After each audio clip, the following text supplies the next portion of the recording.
Monday, Tuesday. Wednesday, Thursday, we're going to do 9.4, our last section, which is solving linear equations.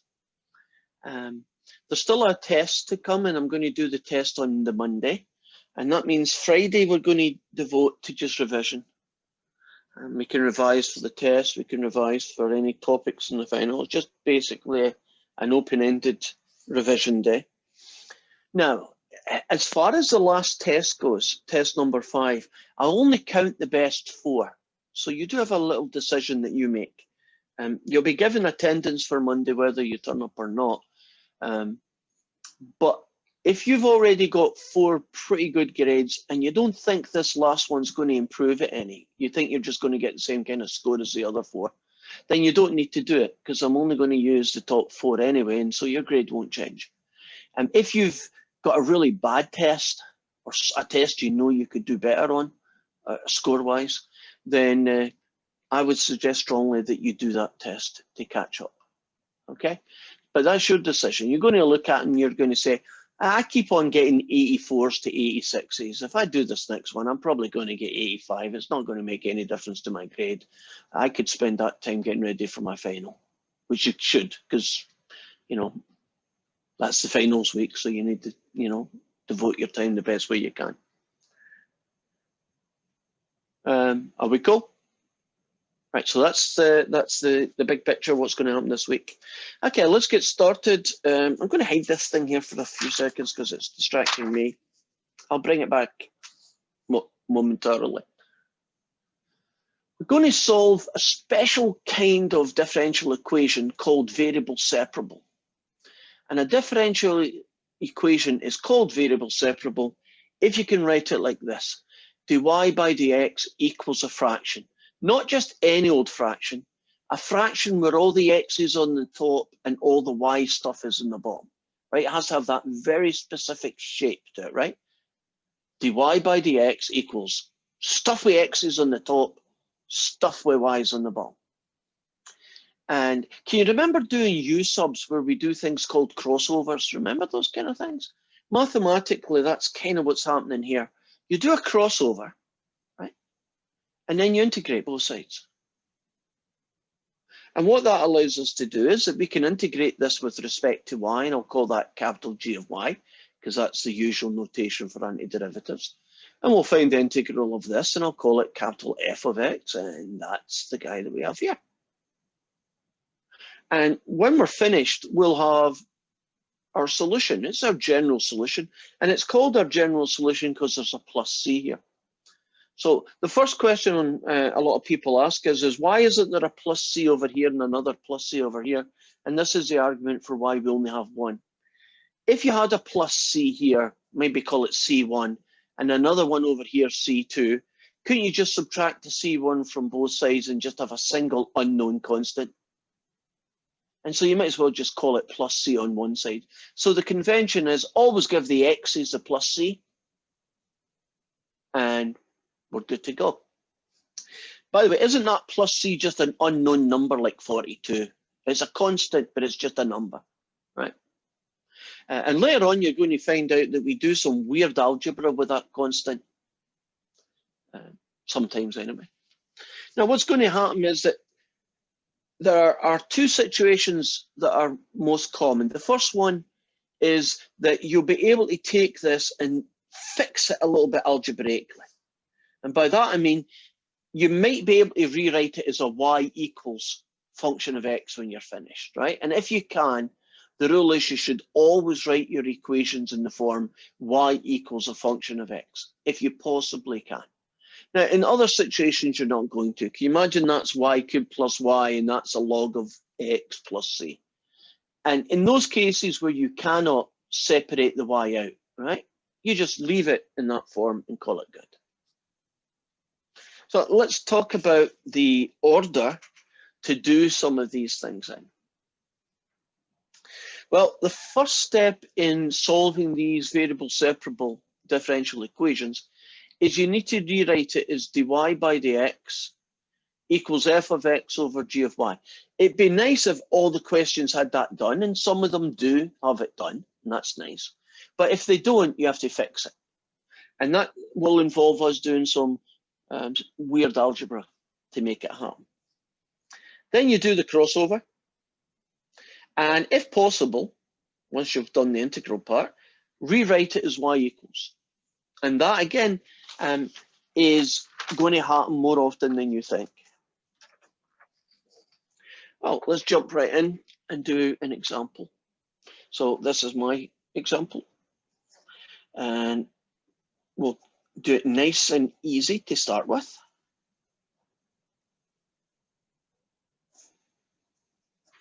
There's a variable separable differential equation. Is it in the right format? Yep, x is on the top, y is on the bottom. We are good to go. Do the crossover.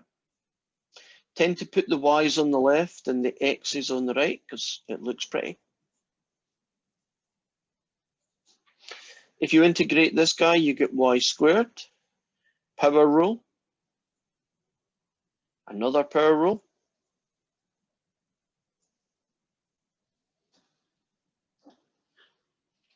Now, can we make this guy y equals? Yeah, how would we do it? Take the square root. Take the square root. Technically speaking, plus or minus. But very often these questions have little things at the side, you know, like that. If it did say this, right, that y is greater than or equal to 0, right? If it did have that information, then wouldn't the y be just the plus version?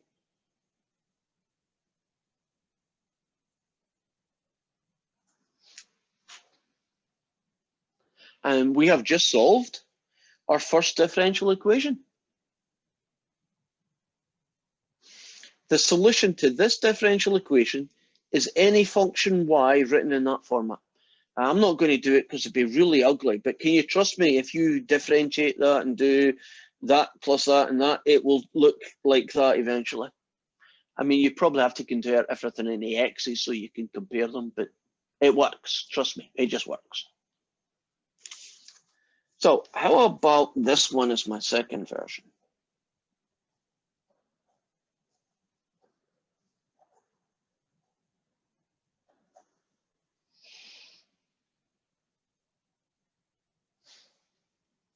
Oh, and by the way, this is like example 1 in the homework.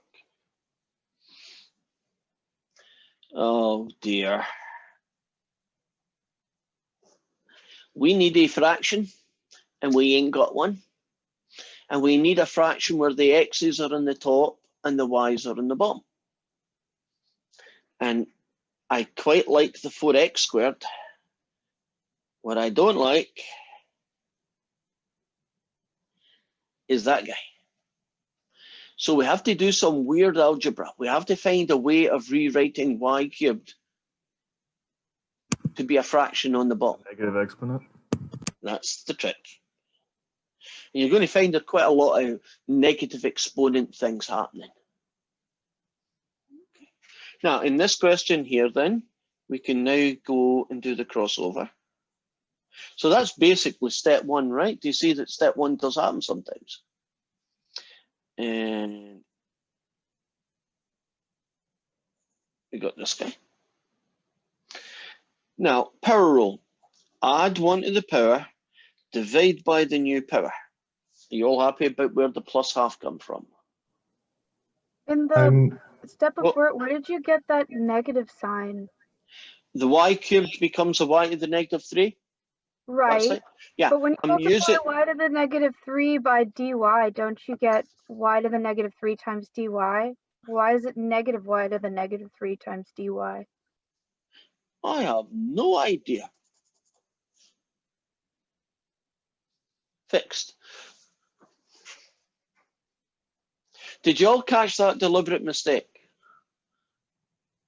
Okay. Add 1 to the power. I think I was probably thinking a bit of negative in my brain and it was still there. Divide by the new power. Add a c. Now, this guy can be turned into a y equals. And we must do that if it's possible. So you might say, how will I know when it's possible, when I need to do it? And how will I know when I don't need to do it? And pretty much the rule is quite simple. If there's only one y, you can do it. If there's two y's, you know, like a y cubed plus a y squared, ain't going to happen, right? But if there's only one y term here, it is possible to rearrange the answer in the format y equals.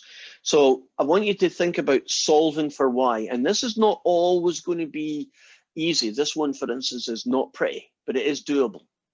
What could I do to both sides to get it closer to where it needs to be? Multiply by -2. Now, if you multiply this guy by -2, you get -8/3. Now, here's the weird algebra. What do you think you get if you multiply plus c with -2? You probably think you get -2c, which is quite reasonable, right? But you don't. And the argument for it is that this c is not the same guy as that c. But if you don't know who you are, if you multiply him by -2, don't you still not know who he is? And isn't it just cleaner to have a single plus c than some weird -1/2c³ stuff, right? Because of, you know, what you ended up doing other places. So that's the weird algebra. If you take a c and you double it, you still get a c. If you take a c and multiply it by -1/2, you still get a plus c, right? Nothing really much happens to it in that form. Now, I'm going to rewrite this guy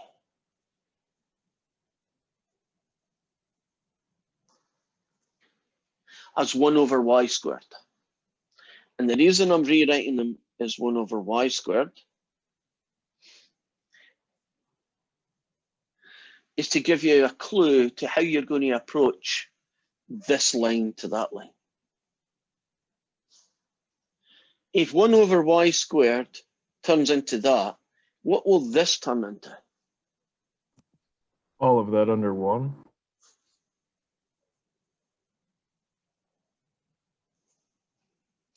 And won't y be the square root? And can we pretend that we're told it's greater than or equal to 0? In which case, we'll only take the positive square root. And that is our general solution to the differential equation. It's a general solution because that's a plus c in it.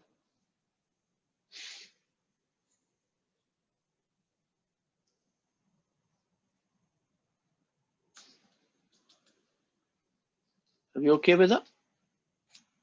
Do you see that there's going to be a lot of algebra today? I think the integration is probably the easiest bit. Isn't it the algebra to make it so you can do it, and the algebra at the end to make it y equals? Isn't that probably where all the hard stuff's going to be? Right? Integrating y. Do you want us to include the plus or minus when we take the square? In this equation, since they're y equals 0, if they don't say y equals 0, put a plus or minus in, yes. But I'm just casually looking at this question.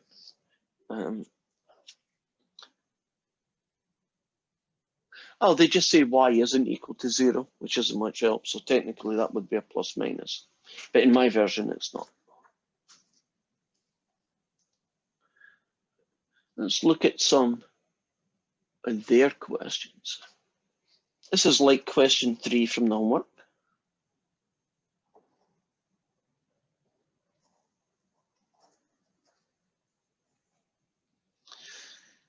Well, a couple of things first. I never, in these questions, use y dashed.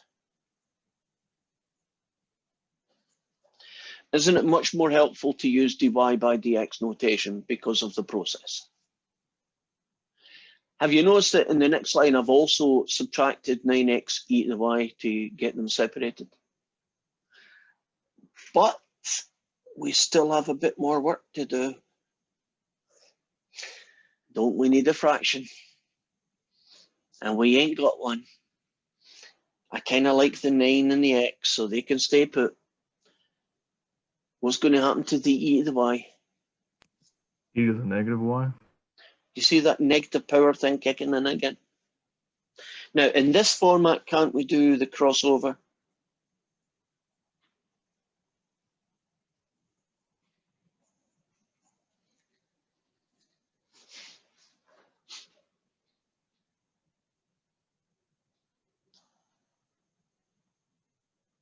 Okay, if you integrate e to the negative y, you do get e to the negative y, but you also get something else, don't you?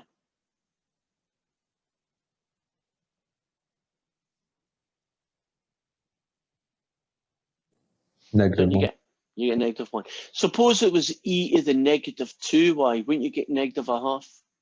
If it was e to the negative 10y, you get negative 1/10. Right, it's part of the process.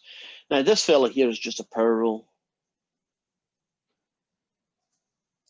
And yes, this guy can be turned into a y equals. How do I know he can be turned into a y equals?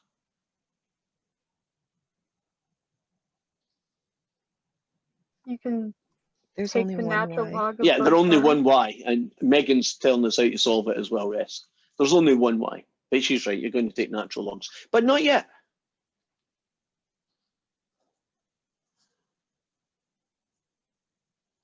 Want to multiply both sides by -1 to get rid of this negative before I think about natural logs. Okay, natural logs of both sides. Well, won't you get a negative y? And you get a natural log of the whole package. Do you see it's not 2 natural logs, but 1 natural log with everything inside it? Does that Pretty stay, much. Question, Damien? does that stay plus c even though you multiply by negative? Yeah. Does So- that stay as negative y? Yeah, I'm multiplying both sides by -1, and this stays as a plus c. It's a weird algebra of plus c's. I Yeah. meant for your final answer. Why don't you just multiply by -1 again to get Oh, just you do, but you do it this way. Yes, you do. And that's the correct answer. That's the final, if you like, the final answer. Okay. I don't think Cengage is accepting it that way, though. They're not then. They are wanting the negative c. No. Shame on them. No, I'm not changing my mind. I ain't doing it. You may have to type in -c, but I refuse to. Go look at any other textbook you like and you'll find out it's plus c's. I'm not going to give you a bad habit.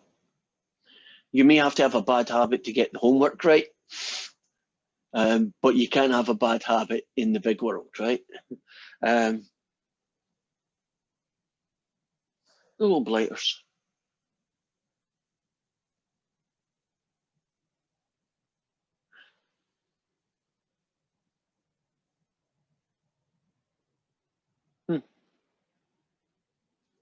Oh, no, I'm not changing it. I refuse. Okay, let's look at 4. Changing variable names. That shouldn't be a big deal.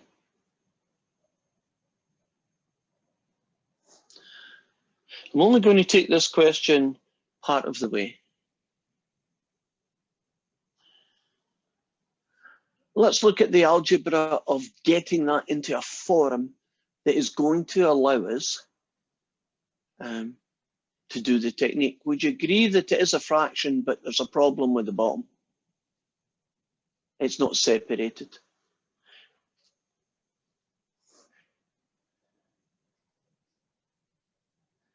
Anything you could do algebraically on the bottom that might help us?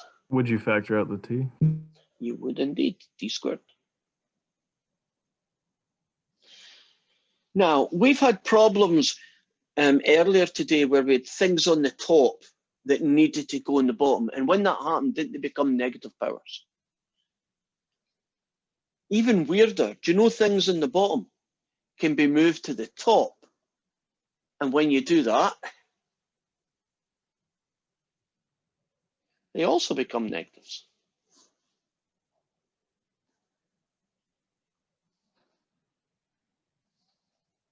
So what I'm basically saying here is that 1 over t squared is t to the negative 2. But haven't I now separated them so the t's are in the top and the u's are in the bottom? And just to make my life a little bit easier, it would probably be a good idea, in this question at least, wouldn't it be, to just separate it by foiling out a little bit, right, distributing. Right, would you agree this guy is now good to go? And can I tell you that this one is going to be a lot easier because you will not be able to separate it out as a u equals. And the reason for that is that there are 2 of them there. And if they have a minus c, I'm still ignoring it. It's a plus c. Although I think they probably, since you can't do much to this question, I think the answer will be plus c. Kathy, do they do a negative 2c when that happens? Have we done one where that happened? Let me take a look. Right, while she's doing that, let's set up 5. I won't do 5, but we'll set it up.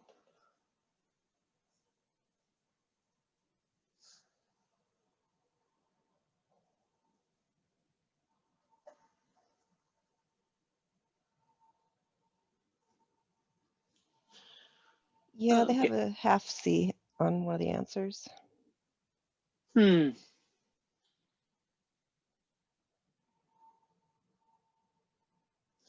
Yeah. Nah, I'm not doing it. To conform with WebAssign, you will have to do half C's and negative C, so you get your answer. But you remember to make them plus C in the big world.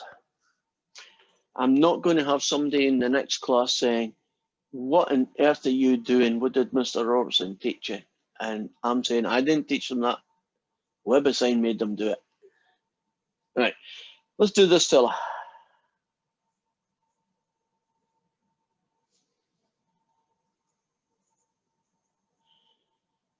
It's all about algebra.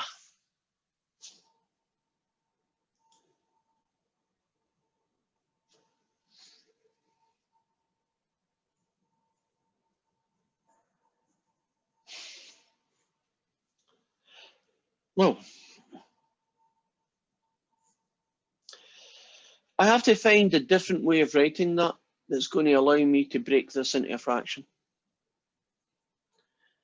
Do you know that e to the power of t add z can be written as e to the t times e to the z?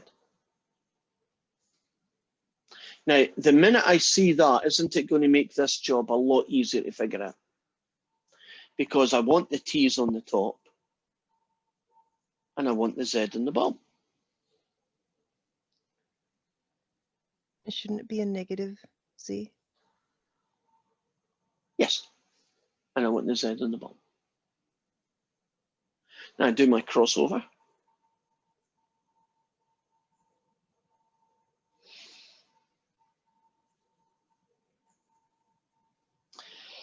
This guy gets you e to the negative z with another negative.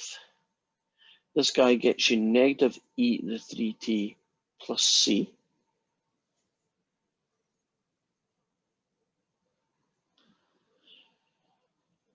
And can this be turned into a z equals? Yep, and we will do it. I will not turn my c into anything else except plus c, but I will say what they would have written. So you would multiply everybody by negative, and you'd get 3e to the t take away c. What would the next line look like? Natural log. And so when we take a natural log, it'd be 3e to the t minus c. And then wouldn't this negative basically end up over here? And we've now solved another variable separable differential equation. Are they beginning to get a shape and a flow in your head? dy by dx, whatever the variables are going to be called, equals fraction, crossover, integrate, and if possible, to a z equals or a y equals.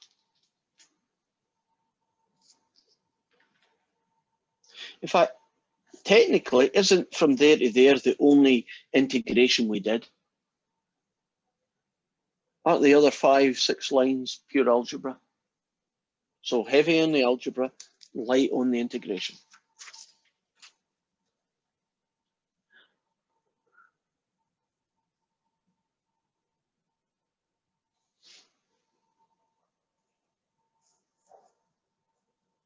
To question 7, and I'm going to introduce a couple of new things in this question.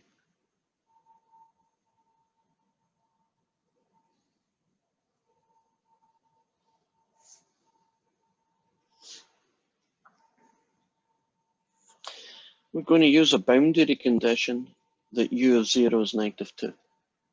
But we won't worry about that until later. Let's do the good news first. Is this variable separable? Is it ready to be used? It sure is. So let's do it then. Going this way.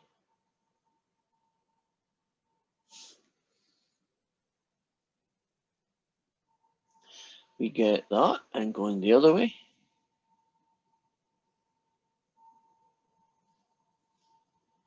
We get that. Would you agree that's just a power rule? Okay, what's the integral of secant squared? It's been a while since we did obvious ones. Tangent.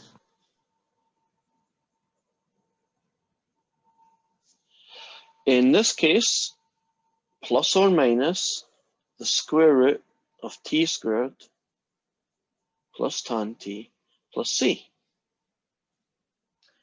If, however, you are told a boundary or initial condition, what they're saying here is that when t is 0, u is -2.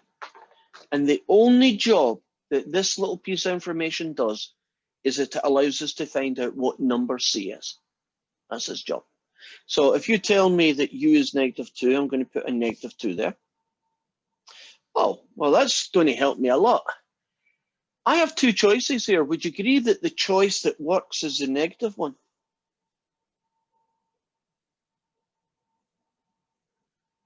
So don't I now already know that the only version you use is the negative square root one? And I should have put it in and I forgot to, so I'm going to put it in now. Isn't t 0?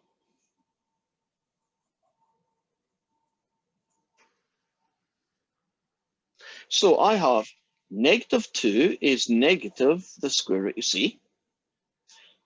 That makes 2 the square root of c. So what does that make c? Yep. So let's move 4. So our final answer is a negative square root of a t squared plus a tan t plus c, which is now 4. And this is called a particular solution to the differential equation, right? When there's no more plus c's, right? So do you see how this boundary condition allowed us to figure out which one of the two was the right one to pick? And it, more importantly, it told us what c was, in this case 4. Kind of cool? Quick question, would we keep that negative on this Yes. outside the square root? Yes. Okay. Because if this is true, it's only going to be true when that negative is there. So that negative is like permanent now. It's part of the solution.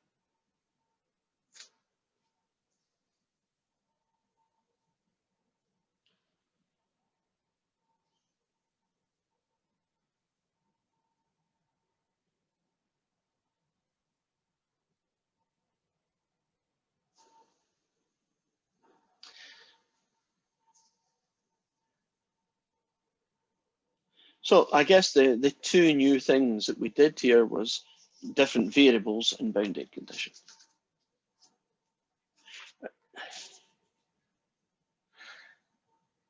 This next question is probably the hardest one in the set.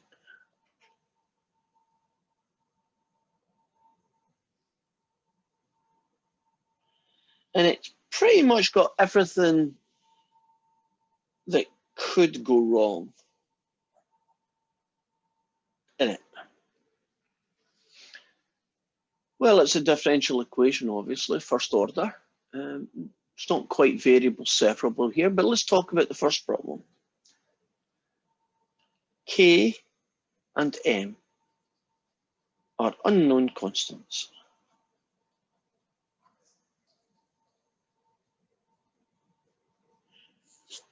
That means you treat them like they were 42 and 5. They are not variables, they're just numbers, just like plus C, right? So this is really 5 times 42 take away P. That's kind of what it is. So my first problem is quite a major one. I need to get a fraction here. And I need T's on the top. I don't have anything with a T, but at least I can give you a K, right? But isn't that M minus P not really where I need it to be? So how's it going to end up on the bottom?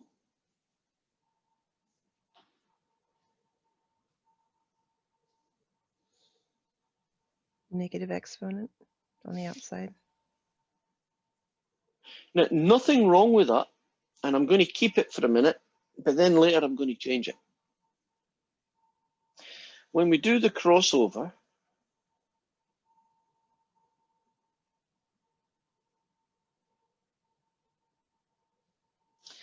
that is not really a very helpful way to write that. Now, if it was -2 or -10, I guess it would be much better, but it's not actually helpful. In this special case, isn't a -1 power probably better to be written as a 1 over m minus p? Because that's like 1 over 5 minus p, right? And when I want to integrate something that's 1 over, shouldn't it be a log, natural log? Right? So it's going to be the natural log of m minus p. Oh, wait a minute. What else?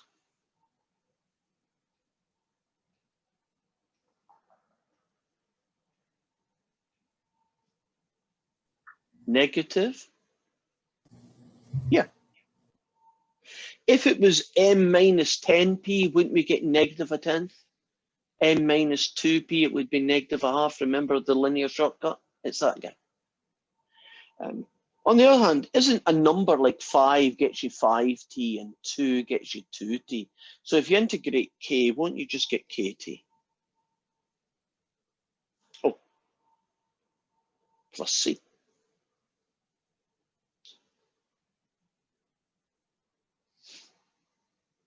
Now, this can be rewritten as p equals. So let's see if we can make it happen. What should I do to both sides first? Multiply by -1.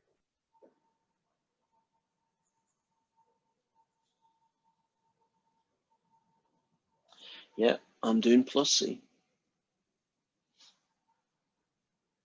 And then would you raise both sides, raise e to both sides? Exactly.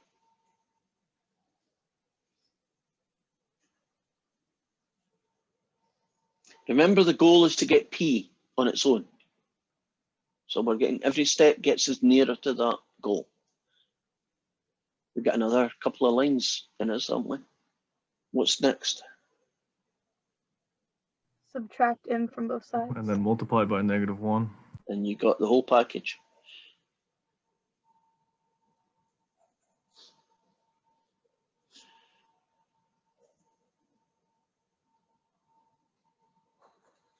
And that just annoys the heck out of me.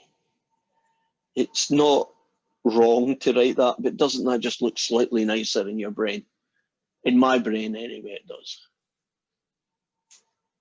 Well, that would be, well, they might have a minus C in the homework if that's what they wanted, but they told us a boundary condition. And so we're going to take this all the way to the end. And that means then that when t is 0, p is 0. So I'll just rewrite the guy again.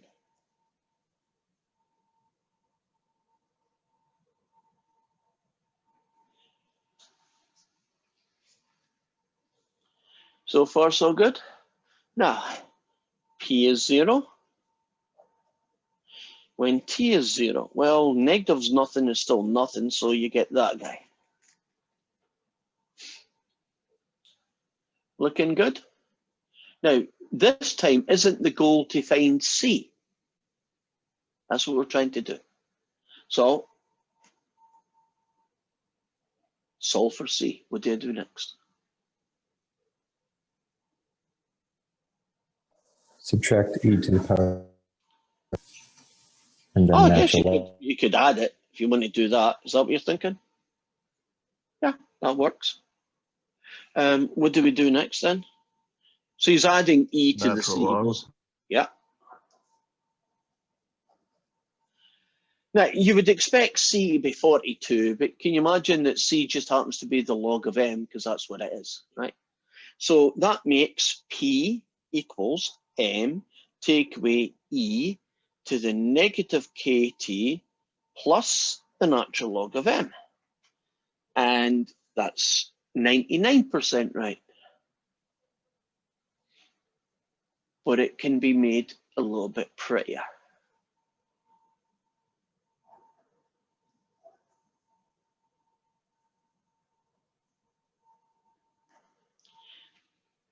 If you have two things added, can't you separate them in this format? And why would I do that? What do you think this guy does or becomes? M. And isn't that a much prettier answer?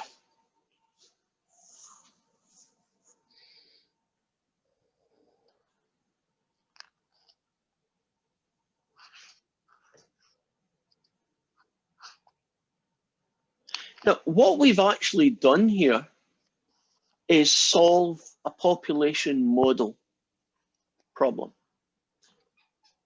This is actually the general formula for, can you remember the population model that we did that went like this?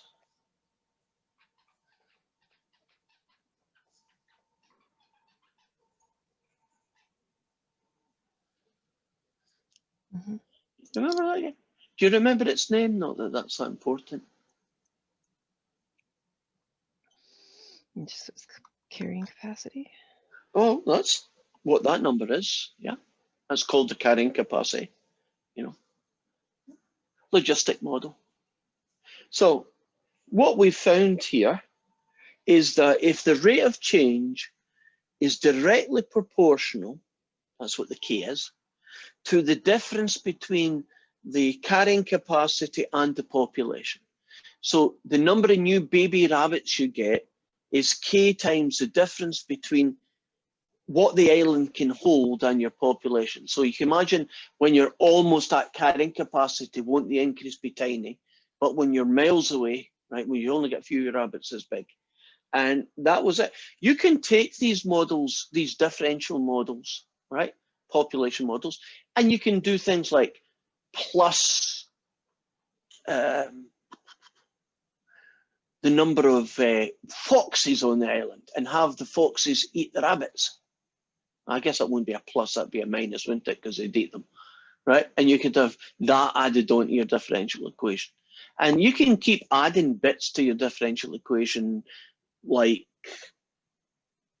oh, you could try and factor in things like good season for growing and bad seasons for growing. You know, if you have a good spring and summer, you're probably going to get an increase in the carrying capacity, and a bad one will decrease it.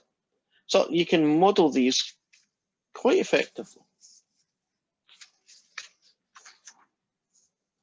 Oh, where are we off to now? Let's do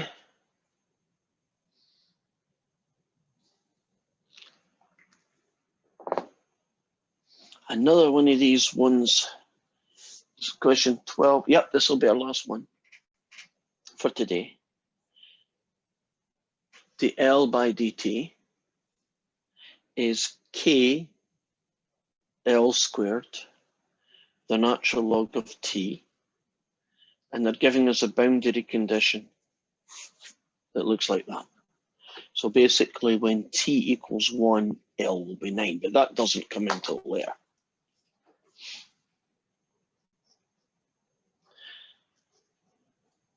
So this might be a physical law which says that the increase in length is directly proportional to the square of the length and to the natural log of the time it took.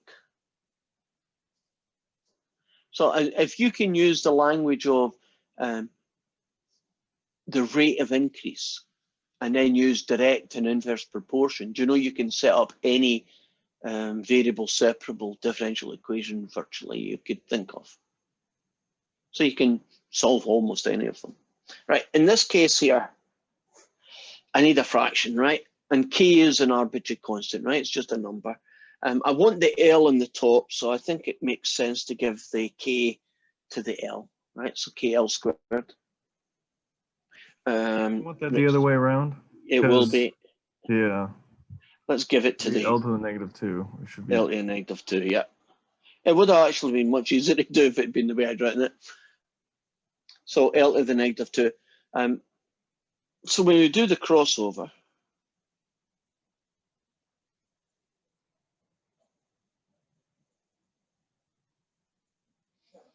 get that? Okay, that one's a little bit easy to do, right? Just a power rule. Does anybody remember what the natural log of x is?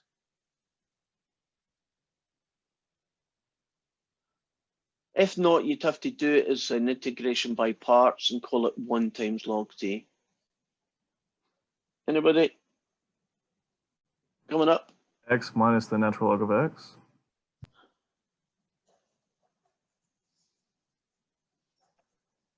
There you go.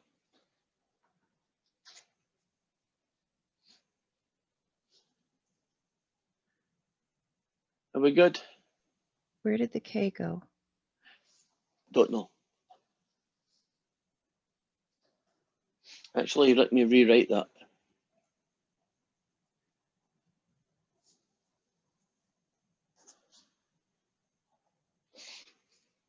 Yeah, now the key's back. This weird thing is really just that.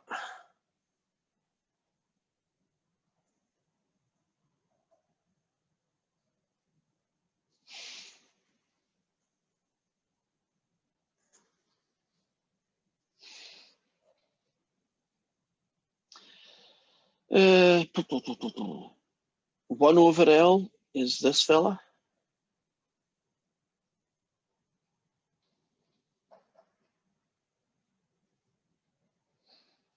Minus C. L then is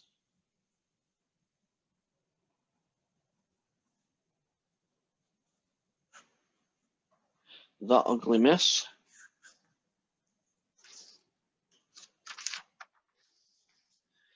So I converted this to a 1 over L. I multiplied everybody by -1. And then I basically took the reciprocal and turned that upside down, which we did in one earlier question. So it's the same method. So right now, we know that L is a pretty messy looking fraction.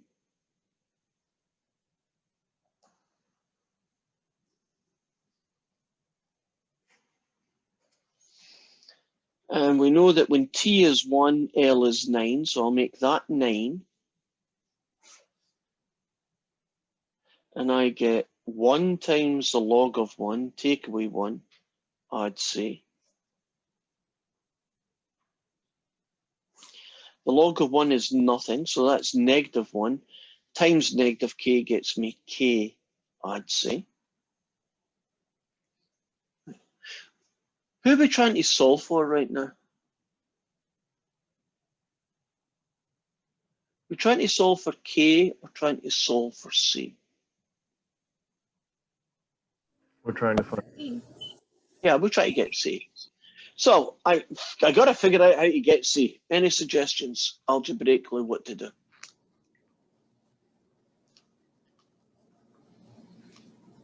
Multiply the whole thing by c and then divide it by 9. That k plus is going to kill it. It's a good idea, but it won't work because the k is in the way. Multiply by k plus c. Or cross multiply, which is exactly what you said. So get that. Get that.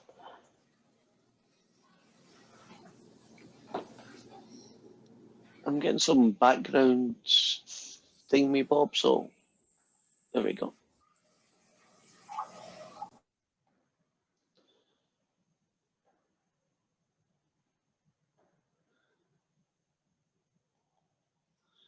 So we're at this stage here.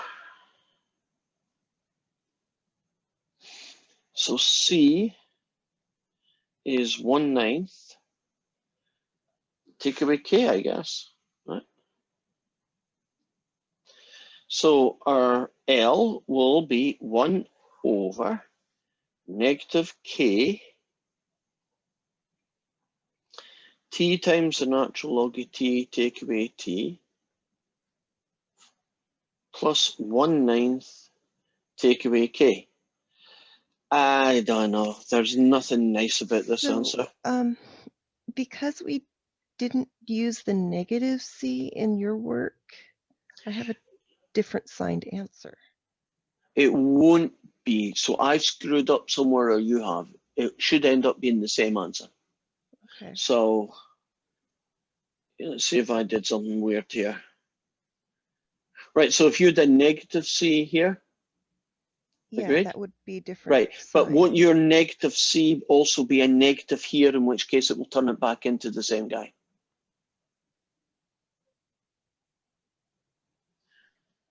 Your C will look like this, agreed? And then you have a negative C here. So the minute you stick a negative in front of that, do you see you get back to the same guy I have? I was just hung up on your c being different than mine. But yes, when we put it back into the equation, Yeah. it works. If you have a boundary condition question, you know, one where they tell you P of 0 is 5 or anything, then you can stick to the plus C's all the way through and it will be totally fine. It works. I don't think the negative C is that big an issue to deal with if you want to keep it negative C. It might get a bit messy if it ends up having to be negative a third C or something. And then you start maybe, it's hard to keep track of it. Well, all I was going to do here, and I'm not sure it's actually worth it, but I've started it, so I'll finish. Let's just try and write it down in some kind of form that looks as pretty as it can be.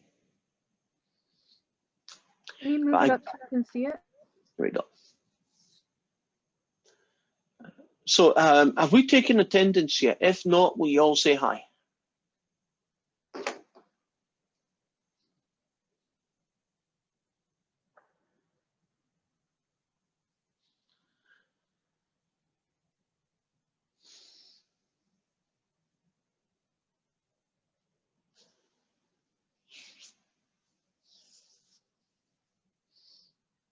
Okay, so the skill set that you're bringing to these questions is really solving unusual algebra situations with fractions in them.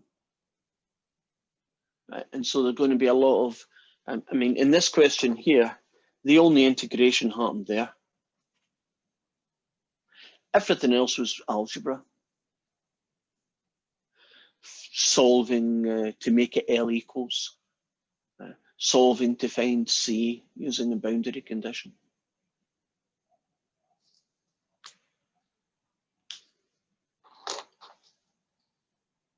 Are we good? Any questions before we go? Yes. So Yes. about going back to the derivative of ln of x.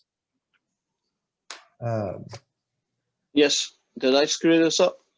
No, I was kind of hoping that we could go over like how How you do it? find that. Yeah. Okay. Here's a how you find ln of t, right? Call it 1 times ln of t. Make this f and make this g, and do f big G, take away f dashed, big G, dt. Integration by parts. So f is the natural log of t. The integral of 1 is t, so I'm going to stick it at the front because it looks better there. Take away the derivative of log t is 1 over t times the integral, which is t. And so what you get is t natural log of t integral of 1, which is t natural log of t take away t.